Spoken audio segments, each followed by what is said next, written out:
check, buy a jumbo check. It wasn't easy, but nothing is. No.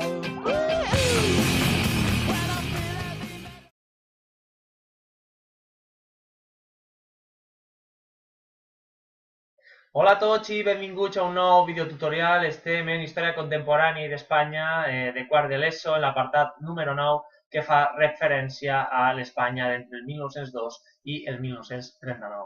A continuació analitzarem i tractarem l'adveniment de la Segona República i tractarem les reformes més importants que hagué d'enfrontar-se en els seus inicis.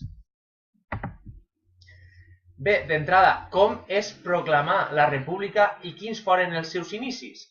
En primer lloc, després de la caiguda de la dictadura i amb l'almirall Aznar al capdavant del govern borbònic d'Alfons XIII, es convocaren eleccions municipals per al 12 d'abril de 1931, enteses com un plebiscit monàrquic i sense manegar-les com es feia abans durant la restauració. El resultat, una alta participació i uns resultats electorals que atorgaren a les forces republicanes una majoria, concretament a 41 capitals de província.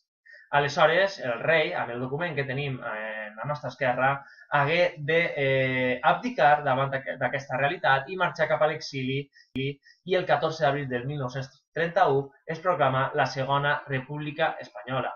Ara bé, amb uns aires molt més diferents que l'experiència del 73, molt més social i il·lusionant per a una majoria i no pas com una solució d'emergència davant el buit de poder d'aquella època entre 1873 i 1874.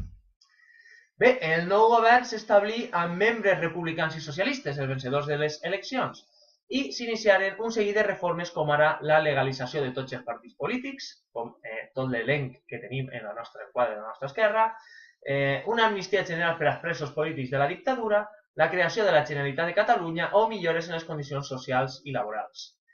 Endemés, pel juny de 1931 es convocaren eleccions a Corts Constituents que esdevingueren el reafirmament de la victòria republicano-socialista que elaboraren una nova Constitució, la del 1931, que comptava amb punts com els que actualment especifiquen i que també tenim a la nostra imatge. La definició de l'estat espanyol com una república de treballadors de tota classe que s'organitza en règim de llibertat i justícia, en efecte, tota una declaració d'intencions. La proclamació d'Espanya com un estat integral amb la possibilitat d'establir governs autonòmics. La instauració del sufragi universal, i diem el sufragi universal amb les dones incloses i amb un vot femení que fou fonamental per a posteriors eleccions. També la confessionalitat de l'Estat, amb el respecte a tots els cultes. L'Església esdevenia d'aquesta manera en una associació més i deixava de rebre fons estatals.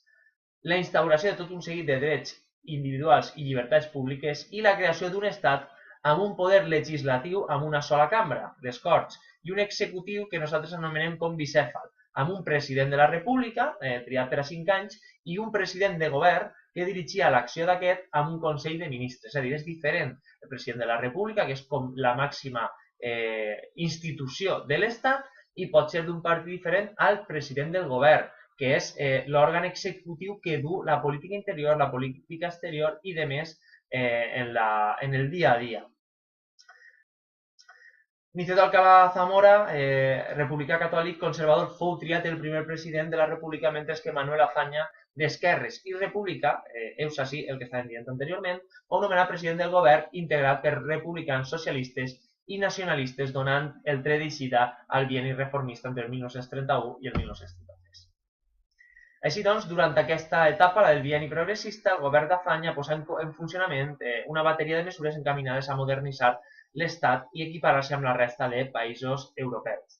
Tanmateix, aquestes reformes ben d'hora topetaren amb aquelles forces i poders que veieren amenaçades les seues posicions político-econòmiques, d'una banda, i amb aquells que trobaren aquests canvis com massa lents, d'altra banda. És a dir, tenim sectors de dretes que veien aquestes mesures com una amenaça i sectors d'esquerres que les veien massa poc revolucionàries i fins i tot burgeses. Com es duia a terme la modernització de l'Estat? Doncs bàsicament mitjançant la modificació de sectors socials clau en país. En primer lloc, parlem de la reforma de l'exèrcit, Aquest, endarrerit quant a equipaments i amb un excés de nombre d'oficials, intenta ser transformat i obligat a jurar lleialtat a la neonata república. Se'n retiraren oficials, es tancaren i aïllaren generals clarament hostils a la república i d'altres foren canviats de destinació i es creà una milícia i guàrdia d'assalt fidel al nou règim. En segon lloc, es dugué endavant un dels problemes que dividí per complet la societat i que després fou un foc de conflicte entre republicans i antirepublicans, entre dretes també i entre esquerres, la separació Església-Estat. Se suprimia el pressupost públic i per al manteniment del clergat es dissolien els ordres religiosos i s'intentava eliminar el control social eclesiàstic amb la dissolució de la Companyia de Jesús i, per consegüent, la separació de l'Església de l'ensenyament. Aquest aspecte comportà la pèrdua de capacitat d'escolarització i d'infraestructures de l'Estat per garantir l'ensenyament públic aprovat a la Constitució de 1931. En tercer lloc, es posà en marxa el procés de descentralització de l'Estat que reconeixia l'existència de nacionalitats històriques, com la nostra Constitució del 1978, amb llengua i identitat pròpies. S'iniciava, doncs, la creació dels primers estatuts d'autonomia, concretament l'Estatut del Català, l'Estatut de Núria del 1932, el basc aprovat el 1936 i el gallec frenat per l'inici de la Guerra Civil. En quart i darrer lloc, la República aborda el problema agrari espanyol, cristal·litzant la desigual tinença de la propietat de la terra en mans majoritàriament de grans latifundistes, de grans terratinents, sobretot a Extremadura i Andalusia, front moltes vegades al minifundisme d'altres regions com ara Galícia, Catalunya o fins i tot el País Valencià. Així doncs, amb una incipient conflictivitat a aquestes terres, tant a Andalusia com a Extremadura, farcides de jornalers sense terra, la llei agrària de 1932 contempla l'expropiació de grans finques no cultivades per ser redistribuïdes entre els camperols sense terra. A més, es creà l'IRA, a saber, l'Institut de la Reforma Agrària, que indemnitzava els propietaris i facilitava l'assentament a les famílies camperoles.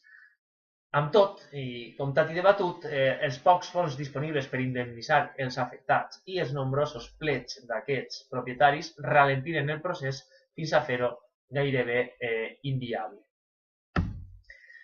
Amb tot, el govern republicà comptà amb reticències i enemics públics declarats en dos bàndols i ben delimitats.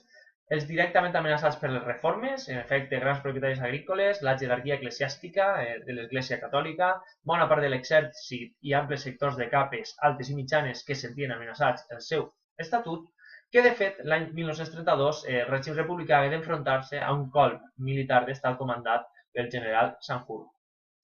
Els grups d'esquerres més crítics, per un altre costat, amb un govern que segons el seu parer era de caràcter burgès, que no volia amenaçar en excés aquestes posicions i especialment els sectors que defensaven els interessos de jornalers i obrers. Aquesta crítica esdevingué un intent d'alçament popular a l'Alt Llobregat, en 1932, i a Casas Viejas, a Cádiz, en 1933, aixafat per les forces d'ordre republicanes que feren trontollar i posteriorment caure el govern. Bé, fins ací el nostre videotutorial d'avui. Espero que us hagi servit d'ajuda i també que us hagi servit per a tenir una miqueta més de memòria històrica.